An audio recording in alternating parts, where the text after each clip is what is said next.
ভারতের রাজনৈতিক পালাবদলের আবহ তৈরি হতেই রণক্ষেত্র হয়ে উঠেছে পশ্চিমবঙ্গের বিভিন্ন অঞ্চল। দোকানপাটে অগ্নিসংযোগ আর ভাঙচুরে যখন ওপার বাংলা উত্তাল, ঠিক তখনই অনুপ্রবেশ ইস্যুতে ঢাকাকে কড়া কূটনৈতিক বার্তা দিয়েছে দিল্লি। কি আছে সেই বার্তায়? এ নিয়ে বিস্তারিত জানাচ্ছেন ত্রিবেণী তনু।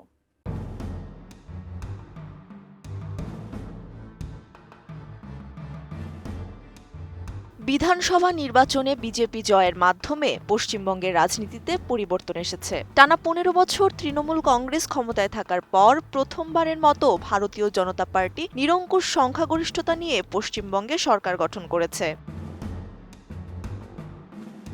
তবে ক্ষমতার পালাবদল হতেই রাজ্য জুড়ে ব্যাপক সহিংসতার খবর পাওয়া গিয়েছে। পূর্ব মেদিনীপুরের খেজুরির হিজলি শরীফ এলাকায় রাতের অন্ধকারে অন্তত ৬০টি দোকানে অগ্নিসংযোগের ঘটনা ঘটেছে। ঘটনাটিকে কেন্দ্র করে নতুন করে ছড়িয়েছে আতঙ্ক।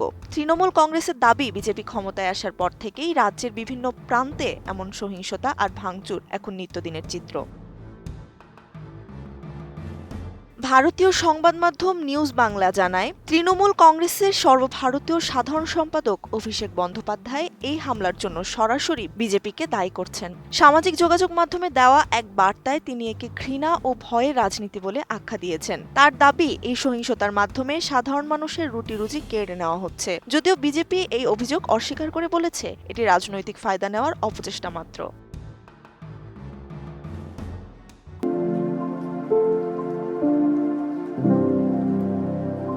অন্যদিকে দীর্ঘদিন ধরে ঝুলে থাকা অনুপ্রবেশ এবং সন্দেহভাজন বাংলাদেশি নাগরিকদের প্রত্যাবাসন নিয়ে এবার বাংলাদেশকে কঠোর বার্তা দিয়েছে ভারত। দেশটির পররাষ্ট্র মন্ত্রণালয় জানিয়েছে, এই জটিলতা শেখ হাসিনার আমল থেকেই চলমান।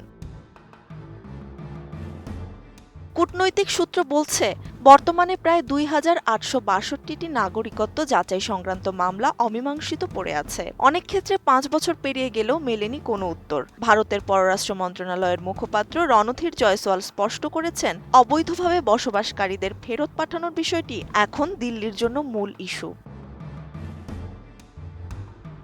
বিশেষ করে আসামের মুখ্যমন্ত্রীর সাম্প্রতিক মন্তব্যের জেরে যখন দুই দেশের মধ্যে অস্বস্তি বাড়ছে, ঠিক সেই মুহূর্তে এই বার্তা পাঠানোকে অত্যন্ত তাৎপর্যপূর্ণ বলে মনে করছেন বিশ্লেষকরা। তাদের মতে, পশ্চিমবঙ্গের বদলে যাওয়া রাজনৈতিক পরিস্থিতি এবং দিল্লির জাতীয় নিরাপত্তা আগামী দিনে সীমান্ত ও অনুপ্রবেশ ইস্যুকে আরও জটিল করে তুলতে পারে। যদিও গত এক দশকে বাণিজ্য, বিদ্যুৎ ও যোগাযোগ খাতে দিল্লি ঢাকা সম্পর্ক এক অনন্য উচ্চতায় পৌঁছেছে, তবুও এই স্পর্শকাতর ইস্যুটি এখন বড় এক পরীক্ষা হয়ে দাঁড়িয়েছে।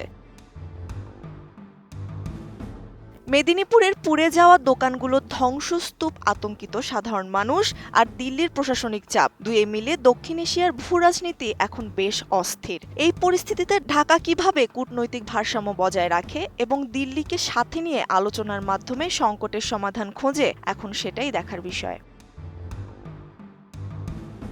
ত্রিবেণী তনু, ATN নিউজ।